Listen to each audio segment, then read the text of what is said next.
Bienvenidas y bienvenidos. Hoy vamos a mirar un poco más de cerca unos extractos de Wikipedia sobre un premio, bastante peculiar, el premio Ig Nobel. A ver, la idea es un poco entender de qué van estos premios. Son como una especie de parodia de los Nobel, ¿no? El lema que tienen es honrar logros que primero hacen reír a la gente y luego la hacen pensar. Y el nombre, claro, juega con Nobel e Innoble. Los organiza desde el 91, creo, una revista llamada Annals of Improbable Research. Una publicación, que mezcla humor y ciencia, un poco rara. Exacto. Y aunque suenen a coña, a sátira pura, muchas veces ponen el foco en investigaciones científicas de verdad, ¿sabes? Pero con un enfoque, humorístico, inesperado. No son solo una broma. A veces celebran la curiosidad por caminos, poco convencionales. O incluso una crítica velada. Pero sobre todo, es un aplauso a lo improbable. Vale, profundicemos. Al principio decían que premiaban descubrimientos que no pueden o no deben ser reproducidos.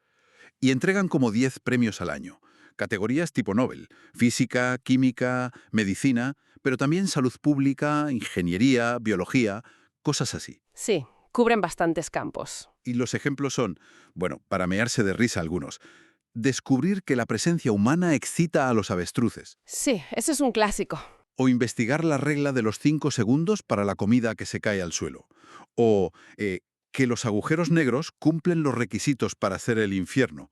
Suena a disparate total, ¿verdad? Completamente. Pero, ojo, aquí viene lo interesante. Algunas de estas investigaciones, que parecen, triviales, han tenido aplicaciones súper sorprendentes. Por ejemplo, el Ig Nobel de Biología de 2006 premió un estudio que demostraba que un mosquito, el Anopheles gambier, el que transmite la malaria, Sí. pues que se siente atraído igual por el olor del queso Limburger que por el de los pies humanos. Anda, qué conexión más extraña. ¿Y eso sirvió para algo más allá de la anécdota? Pues sí, y bastante importante, fíjate. Gracias a eso se desarrollaron trampas, cebadas con queso Limburger sintético, para luchar contra la malaria en África. ¿En serio? Sí, es un ejemplo perfecto de cómo algo que te hace reír puede llevar a un avance práctico. Que lo absurdo a veces tiene miga. Es increíble. Demuestra que no hay que descartar nada por raro que suene. Y luego está el caso de Andre Geim, ¿no? Ese es famoso. Claro, Andre Geim ganó el Ig Nobel de Física en 2000 por hacer levitar una rana, con imanes. Levitar una rana. Sí, una rana viva. Y lo alucinante es que 10 años más tarde, en 2010, ganó el Nobel de Física. El de verdad, por sus trabajos con el grafeno, que yo sepa es la única persona con los dos premios, el Ig Nobel y el Nobel. Madre mía. De levitar ranas a revolucionar la ciencia de materiales. ¡Qué trayectoria! Y espera, que hay más. Parece ser que ese experimento de la rana, que sonaba a excentricidad pura, Sí. pues inspiró, al menos en parte, a científicos en China para diseñar una instalación que simula la baja gravedad de la Luna, aquí en la Tierra. No me digas. Otra vez esa conexión, lo que parece una broma científica y la innovación tecnológica seria. Es fascinante cómo conectan. Y la ceremonia de entrega también es así de peculiar. Totalmente. La ceremonia es un show en sí misma. La presentan premios Nobel de verdad, lo cual ya le da un punto. Normalmente era en Harvard, en el Sanders Theater. Aunque empezó en el MIT, luego estuvo online por la pandemia y en 2024 volvió al MIT. Y con tradiciones raras, ¿no? He oído algo. Sí. Está Miss Sweetie Pooh, una niña pequeña que, si alguien se enrolla mucho, grita: «Por favor, paren, que me aburro». Buenísimo. Y luego está el lanzamiento de aviones de papel al escenario. Durante años los barría Roy Glauber, un Nobel de Física, con mucha retranca. Y el desfile dignatarios, gente relacionada con los premios. ¿Y el premio económico qué? Supongo que también es simbólico. Claro, puramente simbólico y satírico. Dan un billete de 10 billones de dólares de Zimbabue. 10 billones. Sí, pero de una moneda que tuvo una hiperinflación brutal. No vale nada, vamos. Aunque ahora es pieza de coleccionista. Refuerza ese espíritu de humor, crítica y celebración de la ciencia rara. Entonces, resumiendo un poco, ¿qué sacamos de esto? Los Ig Nobel parece que celebran la ciencia que se sale de lo normal, ¿no? La que te hace sonreír porque es inesperada, pero que, como hemos visto, a veces esconde, pues eso, una chispa de genialidad o una aplicación práctica. Es una forma genial de acercar la ciencia a la gente, hacerla divertida. Sí, yo creo que lo más fascinante es cómo nos recuerdan que la curiosidad no debería tener límites, que no hay que autoimponerse barreras sobre lo que es serio o relevante, porque a veces las preguntas más raras, las investigaciones más, bueno, aparentemente triviales o graciosas, son las que abren puertas que nadie esperaba. Es como una llamada de atención, ¿sabes?, sobre el valor de explorar lo improbable, de cuestionar, incluso con humor. Pues sí, y nos deja con una reflexión final, ¿no? ¿Qué observación que nos parezca hoy insignificante o qué pregunta que nos parezca tonta podría ser, sin que lo imaginemos siquiera, la semilla de algo importante mañana?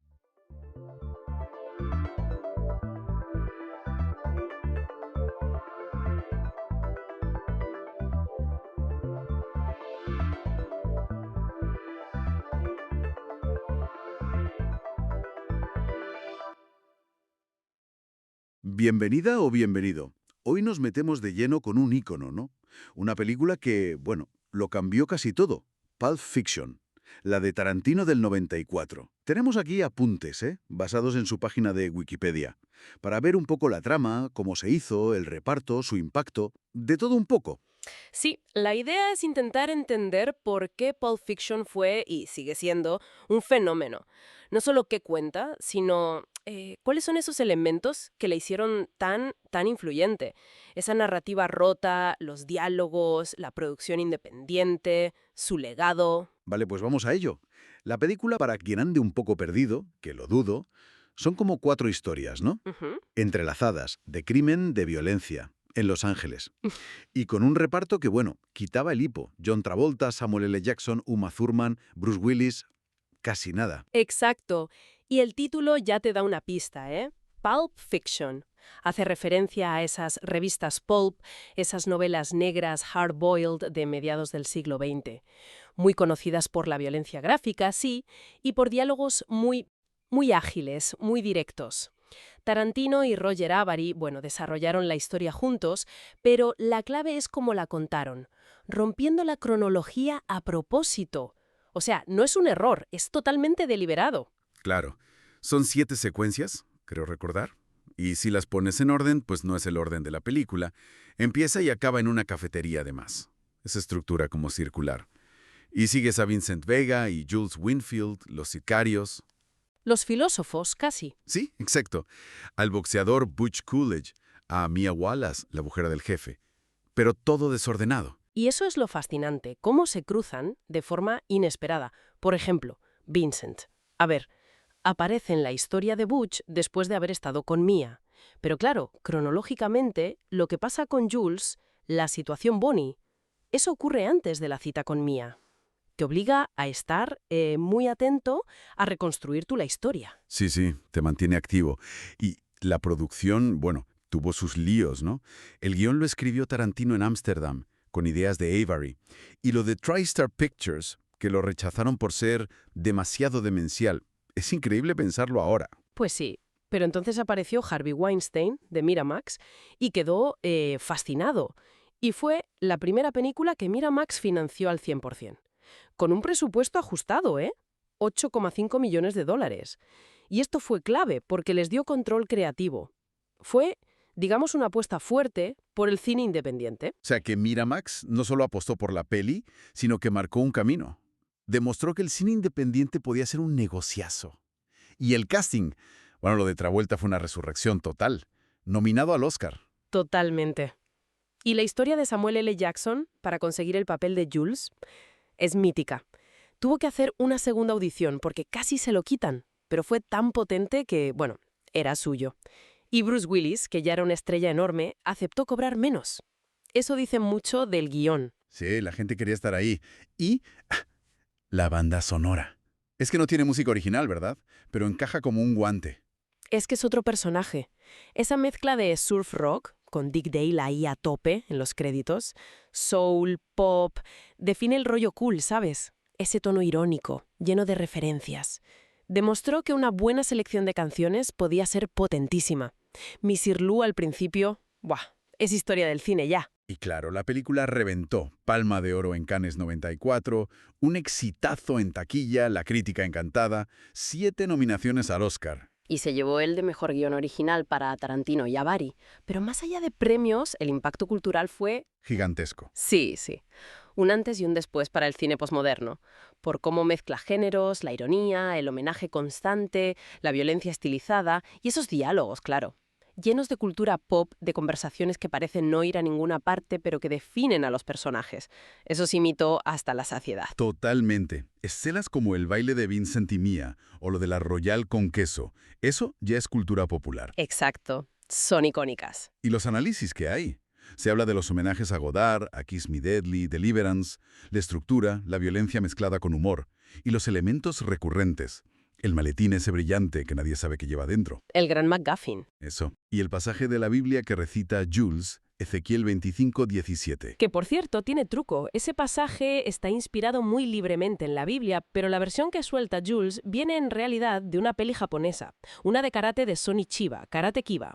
Es un ejemplo perfecto de cómo Tarantino mezcla todo, alta y baja cultura, sin ningún complejo. Qué curioso, no sabía eso. Y bueno, el debate sobre si Jules al final se redime o no, si tiene una epifanía real, eso sigue dando que hablar. Entonces, resumiendo mucho, estructura rompedora, diálogos para la historia, una producción que cambió las reglas del juego indie y un estilo inconfundible lleno de referencias que marcó los 90. Exacto. Una película que todavía hoy genera debate sobre el nihilismo, sobre la redención, el azar.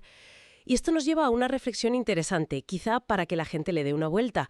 Más allá del estilo, de la violencia cool, de las referencias, ¿qué mensaje final nos deja Pulp Fiction? Si es que deja alguno, claro. ¿Hay posibilidad de encontrar sentido o incluso redención en ese mundo tan caótico, tan fragmentado, a veces tan amoral que nos muestra?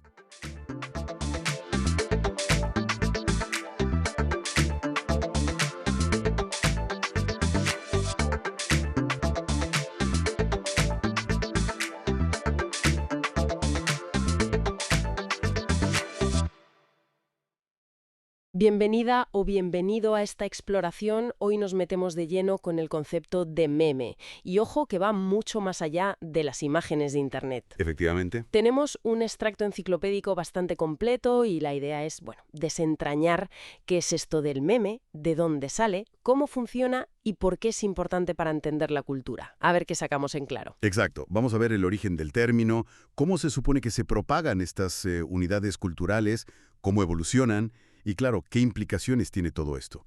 Sin olvidar las críticas que las hay. Venga, pues empezamos por lo básico. Un meme, entonces, no es solo la foto viral. Es más bien una idea, ¿no? O un comportamiento, un estilo. Eso es, cualquier cosa que se extienda entre personas dentro de una cultura, normalmente por imitación. Se habla de unidad de transmisión cultural. Y se compara con el gen, ¿verdad? En biología. Justo. La analogía es que se autorreplica, como un gen, y también puede mutar, cambiar. Y bueno, responde a presiones selectivas, o sea que algunos pegan más que otros y sobreviven. ¿Y el nombre? ¿De dónde viene? Pues lo acuñó Richard Dawkins, el biólogo, en su libro El gen egoísta, allá por el 76. Anda. Quería una palabra corta que sonara parecida a gen, y la sacó del griego mimema, ¿Qué significa? algo así como cosa imitada. Y es curioso porque los ejemplos que él ponía al principio no eran de Internet, claro. Claro, en el 76. Hablaba de melodías, de esas que se te pegan, ¿sabes? O frases hechas, modas de vestir, o incluso cosas prácticas como la técnica para construir arcos en arquitectura. Entendido. O sea, ideas o prácticas que se copian. ¿Y cómo viven? ¿Cómo se mueven? Pues mira, lo interesante es su ciclo de vida, digamos. Necesitan 2 cosas para sobrevivir. Primero, retención, quedarse en la mente de alguien. Vale. Y segundo, transmisión, que alguien la copie a otras mentes. ¿Y cómo se transmiten? ¿De padres a hijos? Puede ser vertical, sí, de padres a hijos, pero es mucho más común la transmisión horizontal. ¿Entre amigos? ¿Medios? Exacto. Entre colegas, por libros, por los medios. Se parece mucho a cómo se contagian las modas, o incluso la histeria colectiva, lo que llamamos contagio social. Y si son como genes, también evolucionarán, supongo. ¿Cómo va eso en el mundo de las ideas? Buena pregunta. A ver, para que haya evolución memética hacen falta 3 cosas, como en la biología. Primero, variación, que los memes cambien un poco al copiarse. Que no sean copias perfectas siempre. Eso. Segundo, herencia o replicación, que esas versiones nuevas se puedan copiar a su vez. Y tercero, una aptitud diferente. O sea, que algunas versiones sean mejores para sobrevivir y para extenderse que otras. Vale. Y aquí hay un detalle curioso. La copia puede ser tipo Darwin, copiando las instrucciones, el plano exacto, pero también podría ser lamarckiana, ¿Cómo es eso? copiando el resultado final. Imagina que aprendes a hacer algo solo viendo el producto acabado, sin saber los pasos exactos, imitando el resultado. Interesante. ¿Algún ejemplo así, clásico, que se suele mencionar? Pues mira, uno muy antiguo es el graffiti ese de Kilroy estuvo aquí. Era muy popular en los años 40 con los soldados. Ah, sí, me suena. Pues viajó por todo el mundo y en cada sitio aparecía con pequeñas variaciones. Otro muy visual, la portada del disco Abbey Road de los Beatles. Claro, el paso de cebra. Exacto. Piensa en todas las imitaciones, las parodias. Cada una es una réplica, a menudo con cambios, de ese meme cultural. Entiendo. Pero las ideas no suelen ir sueltas, ¿no? Forman como paquetes. Justo. Y ahí la cosa se complica un poco, claro. Los memes se pueden agrupar. Se habla de memeplexes, Memeplexes. ¿sí? Conjuntos de memes que viajan juntos, se apoyan unos a otros, coevolucionan. Un ejemplo claro sería una ideología política completa. O un sistema religioso. Son paquetes de ideas conectadas. Has mencionado la religión. ¿Cómo encaja ahí la teoría del meme? Suena polémico. Bueno, es una de las aplicaciones más discutidas, ¿sí? Teóricos como Susan Blackmore dicen que las religiones son memeplexes muy resistentes. ¿Y por qué? Sugieren que tienen características que las ayudan a replicarse. Por ejemplo, suelen valorar la fe por encima de la evidencia. Eso las hace difíciles de refutar con datos. Ya. También suelen vincular el ser buena persona, el altruismo, con pertenecer al grupo. Eso fomenta la cohesión. Y usan textos sagrados para que la transmisión sea lo más fiel posible con el tiempo. Es una visión, bueno, funcionalista. La idea sobrevive si es buena replicándose. Incluso has mencionado la arquitectura antes. Sí, Nico Salingaros habla de memes arquitectónicos, ideas de diseño muy simples que se copian mucho porque son, bueno, visualmente atractivas, O fáciles de replicar. aunque no sean lo más práctico. A veces, sí. Pueden extenderse en que no sean funcionales o no respondan a necesidades reales. El atractivo visual manda, digamos. Vale, pero todo esto suena muy teórico. Me imagino que habrá críticas, muchísimas. La memética, que es el estudio formal de los memes, tiene críticas importantes. Una de las gordas es, ¿de verdad se puede dividir la cultura en unidades separadas? Es súper difícil decir dónde empieza y acaba un meme. Claro, El chan chan chan chan de Beethoven es un meme. O la sinfonía entera. exacto. ¿Dónde pones el límite? Esa es una crítica fuerte. Y la comparación con el gen, ¿hasta qué punto se sostiene? Pues tiene sus límites, claro. Los memes no tienen un código químico como el ADN. ¿Y la fidelidad de la copia? Cuando una idea pasa de una mente a otra, puede cambiar muchísimo de forma impredecible. Mucho más que un gen. No es una fotocopia exacta. Para nada. Además, gente de la sociología, la antropología, dicen que la memética es muy reduccionista, que ignora la complejidad social, económica, psicológica. Que no todo es copiar ideas. Claro. Y desde la semiótica, por ejemplo, critican que se centra mucho en la copia y se olvida de la interpretación. Y la interpretación es clave para el significado. Y una cosa importante para que no haya líos. Esto es lo mismo que los memes de Internet, los que vemos todos los días. Buena puntualización. No exactamente. El propio Dawkins dijo que los memes de Internet suelen ser distintos. A menudo los altera la gente a propósito, con creatividad. No es una mutación al azar. No es selección darwiniana pura, no. Hay intención. Limor Schiffman, que estudia mucho los memes digitales, dice que a veces confundimos mime con algo que simplemente se ha hecho viral. No es lo mismo. ¿Entendido? Entonces, resumiendo un poco, ¿con qué nos quedamos? Pues que el concepto de meme, aunque tenga sus peros y sea debatido, nos da una forma distinta de pensar. Una lente para ver cómo se mueven las ideas, las costumbres, las prácticas culturales, y va mucho más allá de un vídeo viral en redes. Exacto. Y nos deja una pregunta interesante para darle vueltas. Si aceptamos un poco esta idea de que las ideas compiten y evolucionan como los genes, ¿qué presiones selectivas estarán actuando ahora mismo? presiones, quizá invisibles, que moldean lo que creemos, lo que hacemos. Uf, ¿Podríamos identificar memes que nos perjudican? ¿O que simplemente son inútiles pero siguen ahí porque son muy buenos copiándose a sí mismos? En nuestra cultura, en nuestra forma de pensar, ahí lo dejo.